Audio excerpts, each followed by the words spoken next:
These are the girls. Say hello, girls. Say hello, girls. Yeah. These are the girls. Looking all pregnant. And we're looking forward to a good kidding season in the spring. And there's a chicken. Okay, here's where I'm sitting. I want to show you. Oh, there's everybody. Say hello, Anna. So I'm sitting right next to the hay feeder, so if you hear the goats eating their hay, that's what the noise is. Good afternoon, this is Granny Fisher, and I'm out here at the barn even though it's really cold, just because I felt like coming to visit the goats for a little bit. If you're interested in videos about preparing for the next Great Depression or even just getting ready for 2021, be sure to check out my past videos on YouTube under Granny Fisher.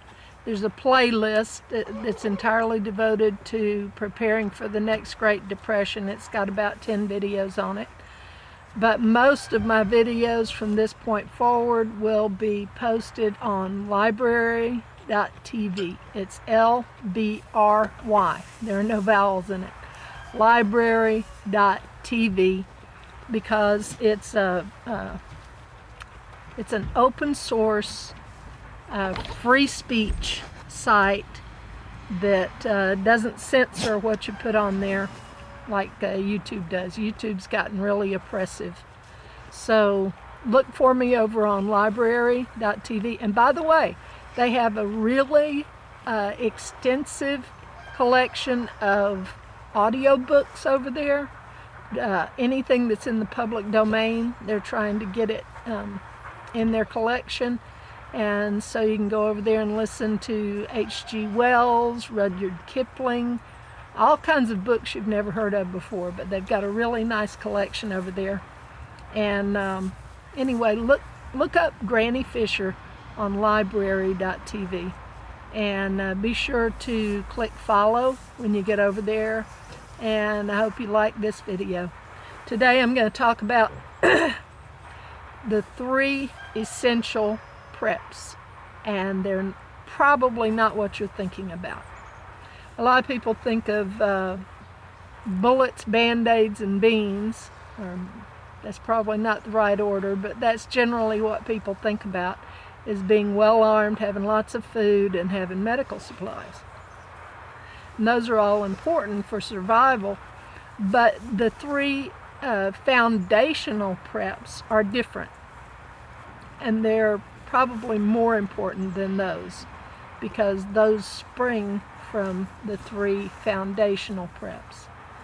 The first one is to get fit. You need to get fit.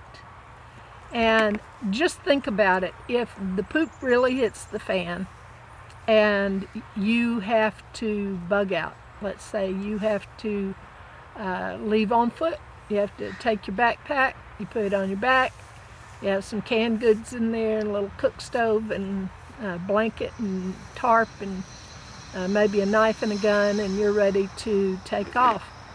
Well, if you haven't walked from your house to the mailbox and back in a year, you're not going to be able to bug out anywhere. You can't walk very far with a backpack on your back. So you need to get fit. One of the main... Don't bite my knee. The goat's down here wanting attention. She's nibbling my knee. Hey, Anna. Hey, Anna. But Anna's the one that got attacked by a dog earlier this year, so she's very affectionate. She sees us as her rescuers, I guess. She likes being petted. But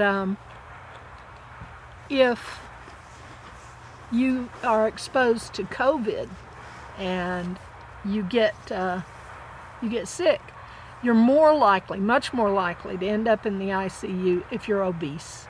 I knew a man in my community that was very active, very healthy to all appearances, but he was extremely heavy, and he died. And so obesity is one of the big contributing factors to people having a really hard time with COVID-19. Anybody can get it, but if you die from it, it's usually because you have contributing factors like obesity, diabetes, heart disease, and things like that. I honestly think the reason there's a high death rate among the elderly is because most of them have contributing factors like that. So get fit. And part of that is get off prescription medication if you can.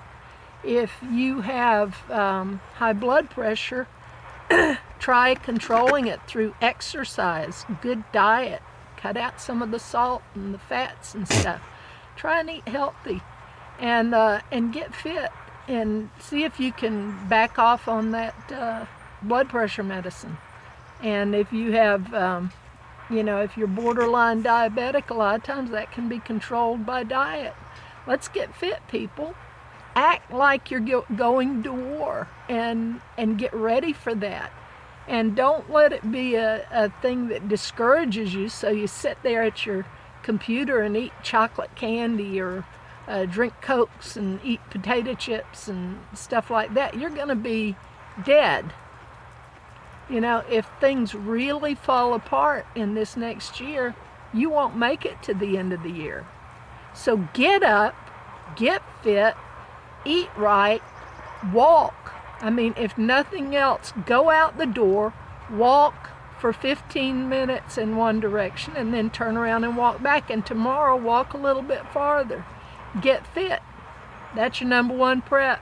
Okay? All other things fall from that, because if you're not fit enough to walk a mile with a backpack on, you can't bug out anywhere if the bad guys come to your neighborhood. You can't fight off the COVID if you get it, because you're already 1 foot in the grave with your overweight, your blood pressure, and all the things that are wrong with your body. Get your body in shape.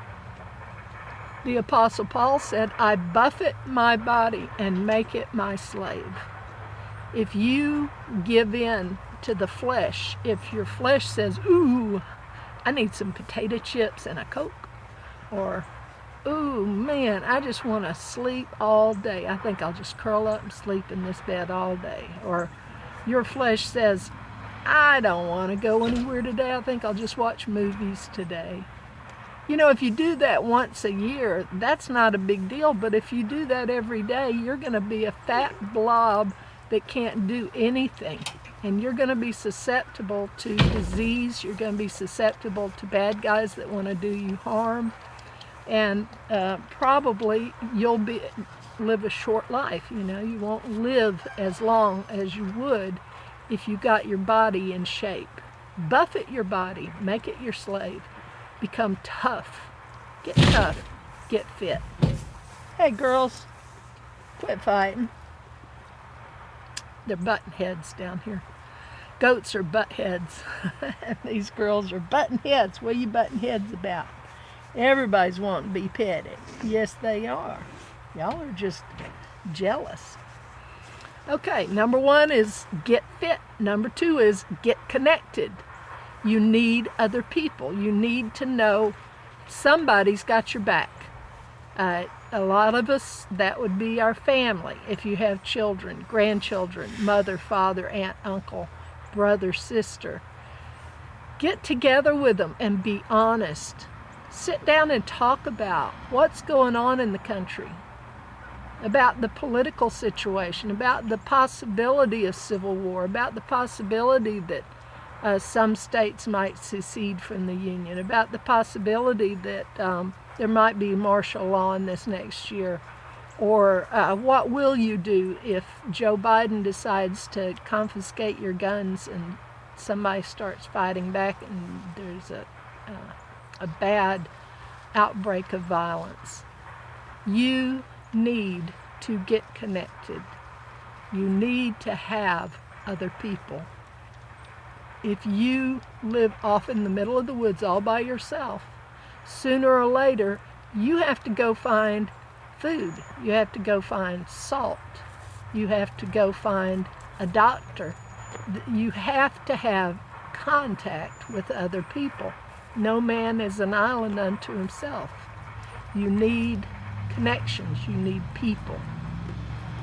If you know people in your community that are like-minded, that are preppers or could be influenced to become preppers. Right now, a lot of people are concerned about the government, concerned about the country, concerned about the violence in these big cities where things are continually burning down, people getting shot or hit with a skateboard.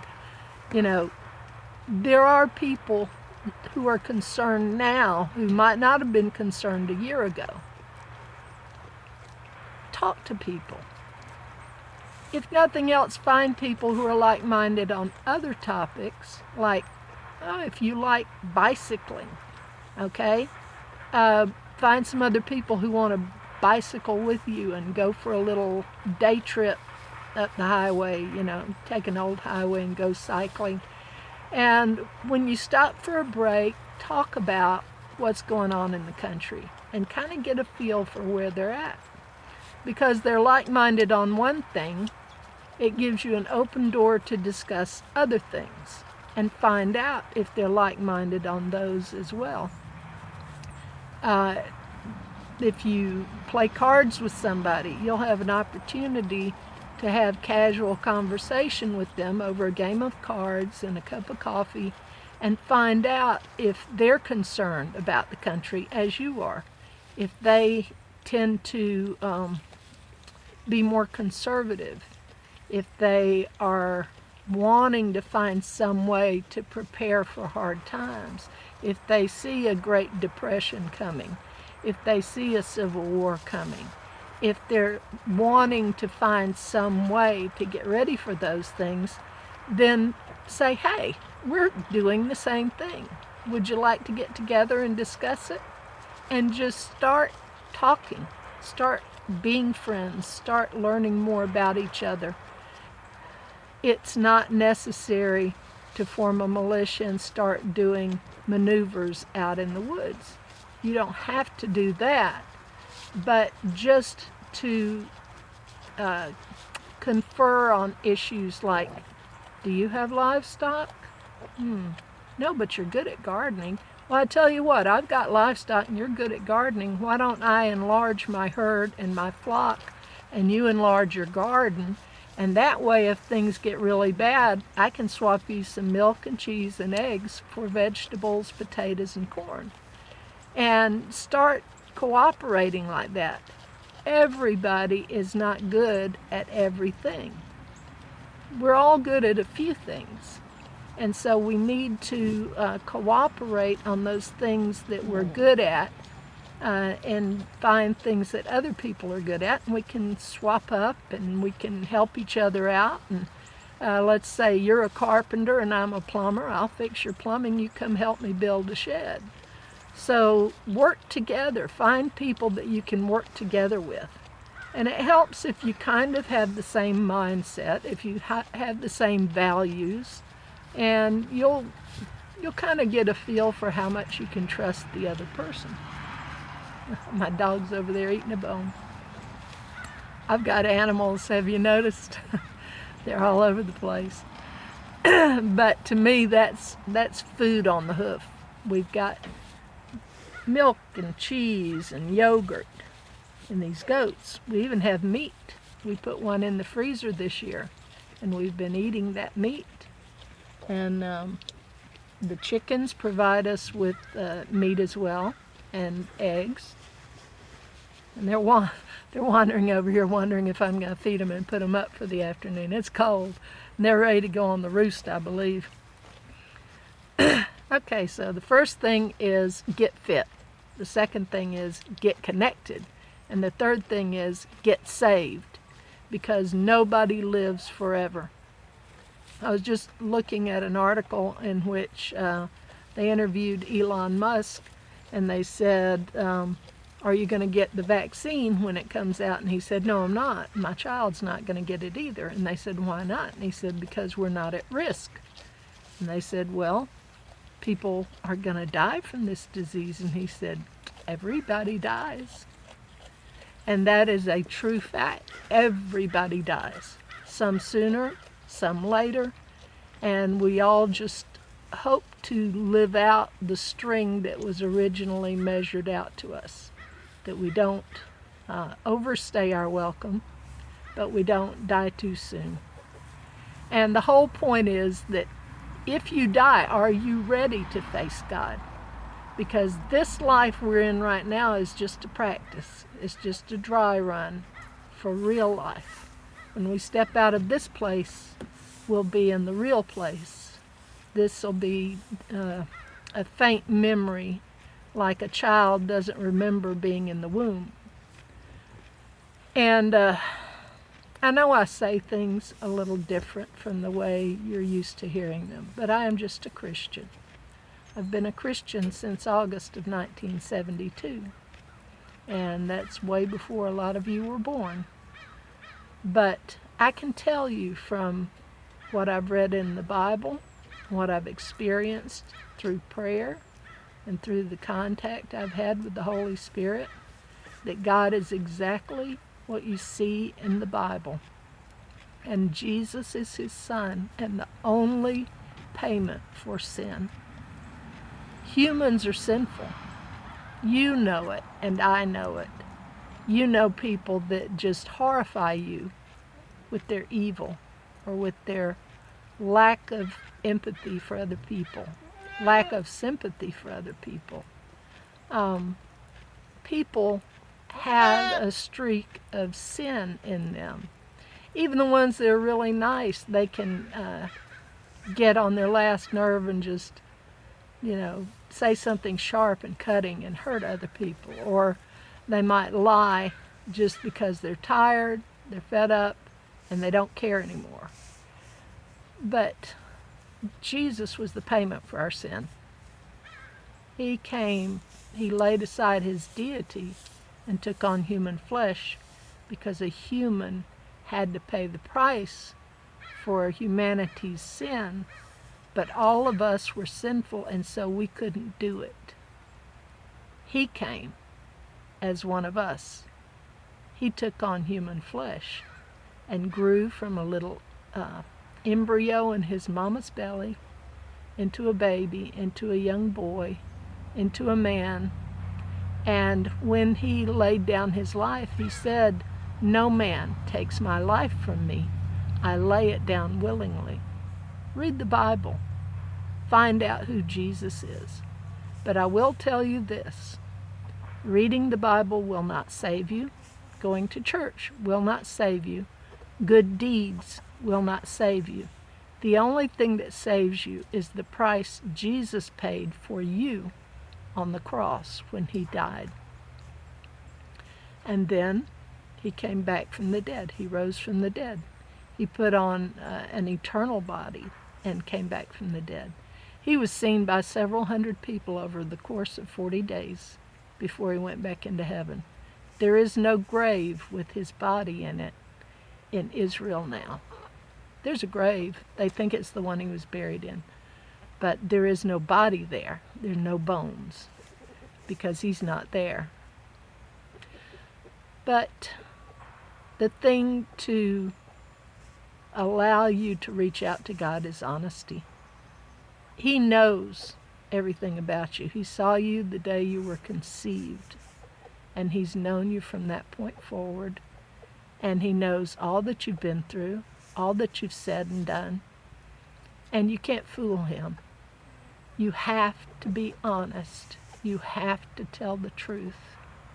And when you do that, and you honestly speak to God and say, "Would you please save me?" and believe that Jesus died for your sin, he will save you. He will change you from the inside out and fill you with his Holy Spirit. And if you find it difficult to believe, then ask God to give you a spirit of belief. I remember years ago when my oldest boy was just like in second grade, and I was trying to homeschool him. He was the first one I homeschooled, so I made a lot of mistakes. And the youth minister at our church said, if your child is having a hard time reading, lay your hands on him and release a spirit of reading on him. And he said, you have authority because you're his parents. And so I went home, I laid hands on my son, and I said, Lord, just release a spirit of reading on him and enable him to read. And after I prayed for him, the boy walked over, picked up a book, sat down and looked at it and started reading, and he's been reading ever since. And now he even writes stuff and does YouTube videos and all that, but he began reading at that point. So if you find it difficult to believe that Jesus died for your sin, that he was God in the flesh, ask God. Say, God, I have a hard time believing this. Would you please, please give me faith to understand and to believe this? And an honest heart will receive an honest answer from a good God. Well, anyway, the three foundational preps, the three most important preps you can have for any emergency is to get fit, to get connected, and to get saved. And I hope you're ready for 2021. This is Granny Fisher. I'll talk to you next time.